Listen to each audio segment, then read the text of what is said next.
10 દિવસ ઝારખંડમાં રહ્યો અને આજે જ હાવડા ટ્રેનમાં ઉતર્યો છું અને મને કહેવામાં આવ્યું કે તમારે સીધા જ અહીં આવી જવાનું છે. આપણે બધા આદિવાસી તો ખરા ને? બધાને લાગે છે ને આપણે આદિવાસી છીએ એવું? કેટલા જણાને આદિવાસી છે એવું લાગે છે? ઊંચા હાથ કરો. અંદરો અંદર બી કેટલાકને લાગે છે કે હું હા આદિવાસી છું એવું લાગ્યા કરતું હોય તો ઊંચા હાથ કરો. બંને હાથ ઊંચા કરો. જય આદિવાસી, જય આદિવાસી. આપણને બધાને એમ લાગ્યા કરે છે આપણે આદિવાસી છીએ. અને ખરેખર મારે કહેવું જોઈએ કે આપણે બધા આપણો ઇતિહાસ નથી જાણતા. આપણા વિસ્તારમાં સિકલ સેલ નામની બીમારી છે. કોને કોને ખબર છે સિકલ સેલ નામની બીમારી? કોના ઘરમાં છે, કોના ગામમાં છે ખબર? એ સિકલ સેલ નામની બીમારી એ આપણો મોટો પુરાવો છે. જેમ જમીનનો પુરાવો હોય ને 7 બાર, એમ સિકલ સેલ નામની બીમારી એટલો મોટો પુરાવો છે કે સાબિત કરે છે કે આ જમીન ઉપર આપણે સિકલ સેલના વારસદારો 50 થી 60,000 વર્ષ પૂર્વે આ જમીન ઉપર છીએ. કેટલા હજાર વર્ષ જૂના છીએ? કેટલા હજાર વર્ષ જૂના છે? સિકલ સેલ નામની બીમારી જે લોકો પાસે છે એ સાબિતી આપે છે કે આ ભારતની ભૂમિ પર આપણે 50 થી 60,000 વર્ષથી ફરી રહ્યા છીએ. જરાક છાતી મોટી રાખજો. આપણે કયા 2-5 હજાર વર્ષ જૂના માણસો નથી. આપણે 50 થી 60,000. કોઈ આપણને કહે ને કોણ છે તો કહેવાનું 50 થી 60,000 વર્ષ પહેલા આ ધરતી પર જે ફરતા હતા તેના વારસદાર છીએ અમે. એમને પૂછવાનું તમે કોણ છો? એ આવ્યા છે કોઈ પહાડ ઓળંગીને, કોઈ સમુદ્રના રસ્તે, કોઈ નદી ઘાટીમાંથી ફરતા ફરતા રખડતા આ ભારતમાં, આપણા દેશમાં આવી ચડ્યા છે. એ લોકો આપણને પૂછે છે કે તમે કોણ છો? પૂછે છે ને, જાતિનો દાખલો માંગે છે આપણી પાસે. અને હવે તો 2020માં ગુજરાત સરકારે કાયદો બનાવ્યો કે તમારો જાતિનો દાખલો જોઈએ તો કેટલી પેઢીના પુરાવા માંગે છે ખબર કોઈ જુવાનીઓને? 4 પેઢીના પુરાવા માંગવામાં આવે છે. કેટલી પેઢીના? જરાક રોડની પેલી બાજુ પણ સાંભળજો. આ ગુજરાત સરકાર 50,000 વર્ષ જૂના માણસો પાસે શું માંગી રહી છે? 4 પેઢીના પુરાવા માંગી રહી છે. અને શોધતા નાકે દમ આવી જાય છે બાપા. નથી મળતા ને? કેમ?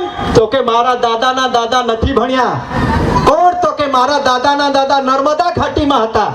કોઈ કહે કે મારા દાદાના દાદા ડાંગ તરફથી આવેલા. કઈ જ ખબર નહીં. નિશાળોમાં જાઓ, કોઈ દાખલો નહીં. આ આપણી હાલત કરી મૂકી છે. અને પૂછે છે સરકાર, જ્યારે આપણા છોકરાઓની નોકરી લાગે, કઈ મોટી સારી નિશાળોમાં, કઈ કોલેજોમાં, કઈ દવાખાનાનું ભણવાનું જાય છોકરાઓ, તો સરકાર પૂછે છે. શું પૂછે છે? પૂછે છે કે તમારા રીત રિવાજ શું છે? તમારી બોલી ભાષા શું છે? તમારી રહેણી કહેણી, દેવી દેવતા, પૂજા પદ્ધત, માન્યતાઓ શું છે? પૂછે છે. અને નહીં પૂછતા હોય તો કોઈ આજુબાજુ ભણવા ગયા હોય, એમને કોઈ નોકરીએ જવાના હોય, એમને પૂછજો કે આ સરકાર શું પૂછે છે. ગાંધીનગરમાં બિરસા મુંડા ભવન બનાવ્યું છે. શું નામ છે? બિરસા મુંડા ભવન. ત્યાં બધા કાળા અંગ્રેજો બેઠેલા છે. નામ એટલું જ બિરસા મુંડા ભવન છે. આ જરાક સાંભળી લેજો. ત્યાં બિરસા મુંડા ભવનમાં બેઠેલી વિજિલન્સ કમિટી આપણા આદિવાસીઓ પાસે પુરાવા માંગે છે કે તમે આદિવાસી છો, સાબિત કરો. 21 પુરાવા માંગે છે. અને જો ના આપી શકો તો શું કહે છે? તમે બોગસ આદિવાસી છો. તમે કેવા આદિવાસી છો? બોગસ એટલે બોગસ એટલે એમ જ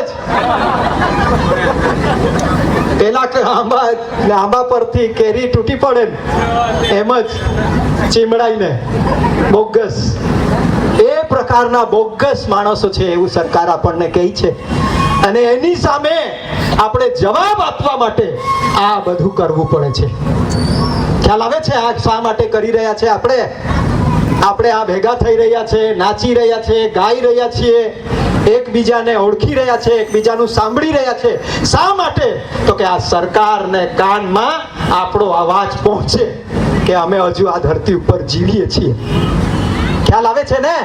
એ સમજે છે સરકાર કે આપણે મરી ગયા છીએ. અને જે આપણે અત્યાર સુધી જે લોકોને પેલા રાજા બનાવીને મોકલ્યા ને, ગાંધીનગર, દિલ્હી, કેટલા વર્ષથી મોકલો છો? કેટલા વર્ષથી મોકલો છો? અમારી દાદીઓને તો કઈ ખબર જ નહીં કેટલા વર્ષથી. એટલે એટલા વર્ષથી આપણે મોકલી રહ્યા છે. એ શું કરી રહ્યા છે? મચ્છર મારે છે ત્યાં જઈને? શું કરે છે?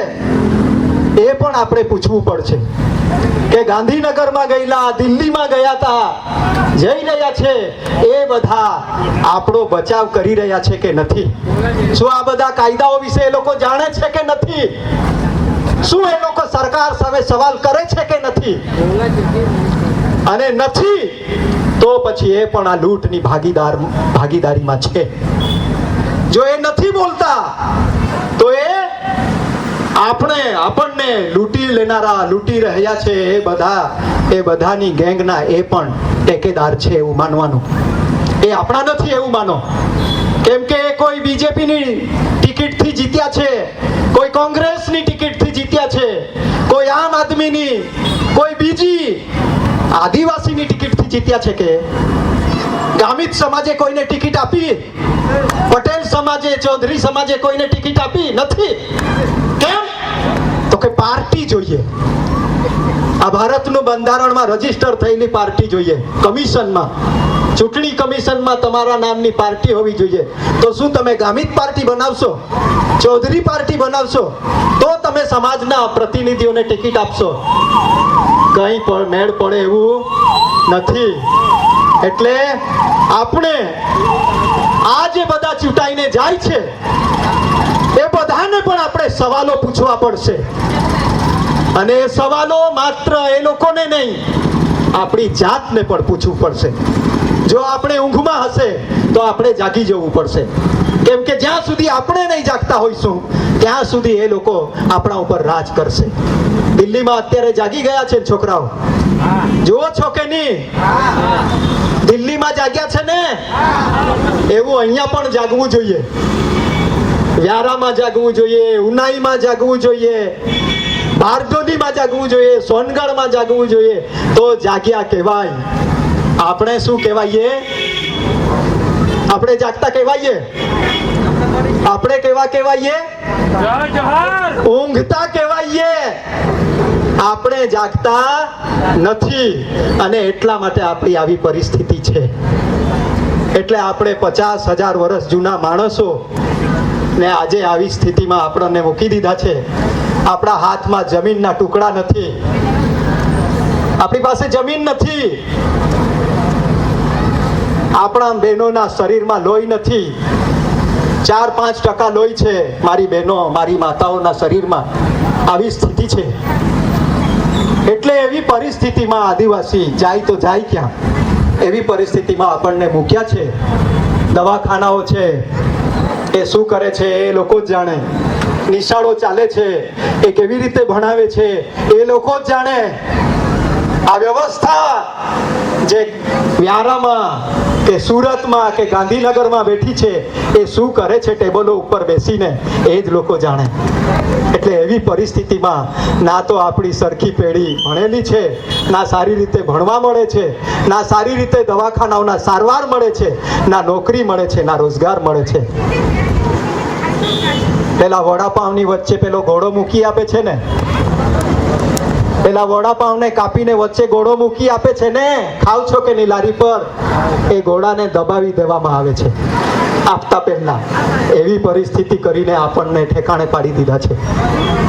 એટલે હવે જાગજો, જાગતા રહેજો, એ કહેવા માટે હું સીધો તમારી વચ્ચે આવ્યો છું. જાગતા રહેશો કે? આ બાજુ રોડની પેલી બાજુ જાગતા રહેશો કે? જાગતા રહેશો કે? તો હું એક ગીત તમને ગાઈ બતાવું છું, અને જો આવડે તો તમે મારી સાથે ગાજો. જગાડવા વાળું ગીત છે, તો મારી સાથે ગવાય તો ગાજો. કેમ કે જો નાચી સો બાચી, ઝારખંડમાં એવું મોટું સૂત્ર ચાલે છે. જો નાચી સો બાચી, પ્રાણદયાલ મુંડા આજે નથી રહ્યા, એ રાંચી યુનિવર્સિટીના વાઇસ ચાન્સેલર હતા, આદિવાસી, શિકાગો અમેરિકાની યુનિવર્સિટીમાંથી પીએચડી થઈને આવેલા. એમણે પુસ્તક લખ્યું અને કીધું કે નાચી સો બાચી, જો આદિવાસીઓ બચવું હશે તો નાચવું પડશે એમ કીધું છે. જે નાચશે તે બચશે એવું કીધું છે. નાચવાનું ભૂલી ગયા એટલે સમજી જજો, ઠેકાણે પડી જવું આપણે. એટલે ગાતા નાચતા આવડવું જોઈએ. તો મારી સાથે ગાજો. જગતા તુમાર જા બાબા હુવી નખે જા તારા. ગાશો કે? ગાતા આવડશે? જગતા તુમારો જા બાબા હુવી નખે જા તારા. જગતા તુમારો જા બાબા હુવી નખે જા તારા. આદિવાસી બાએ બાબા જગતા તુમારો જારા. આદિવાસી બાએ બાબા જગતા તુમારો જારા. જગતા તુમારો જા બાબા હુવી નખે જા તારા. જગતા તુમારો જે બાબા હુવી નખે જા તારા. આદિવાસી બાએ બાબા જગતા તુમારો જારા. આદિવાસી બાએ બાબા જગતા તુમારો જારા. એ જમીન આપે હે બગડી જાય, રાના મેં કાઈ પાકે નહીં. કાઈ નહીં પાકે. આવવાના છે દિવસો ભૂખે મરવાના. એ જમીન આપે હે બગડી જાય, તૈયાર રહેજો. જમીન આપે હે બગડી જાય, રાના મેં કાઈ પાકે નહીં. ભૂખે મોના દી આવી જાગતા તુમારો જારા. ભૂખે મોના દી આવી જાગતા તુમારો જારા. જાગતા તુમારો જા બાબા હુવી નખે જા તારા. એ પાઈ આપે બગડી જાય, પાયા હાટી ચુલાઈ મોય. પાઈ આપે બગડી જાય, પાયા હાટી ઝુલાઈ મોય. આના વેચાતા પાણી પિયા પોડી જાગતા તુમારો જારા. વેચાતા પાણી પિયા પોડી જાગતા તુમારો જારા. જાગતા તુમારો જા બાબા હુવી નખે જા તારા. જાગતા તુમારો જા બાબા હુવી નખે જા તારા. આદિવાસી બાએ બાબા જાગતા તુમારો જારા. આદિવાસી બાએ બાબા જાગતા તુમારો જારા. હવા આપે બગડી જાય, હા લે નાવો ખા જાય. હવા આપે બગડી જાય, હા લે નાવો ખા જાય. જાતિ જાતિ બીમારી આવી જાગતા તુમારો જારા. જાતિ જાતિ બીમારી આવી જાગતા તુમારો જારા. જાગતા તુમારો જા બાબા હુવી નખે જા તારા. હુઆ કા, હુઆ કા, જાગતા રહા કે?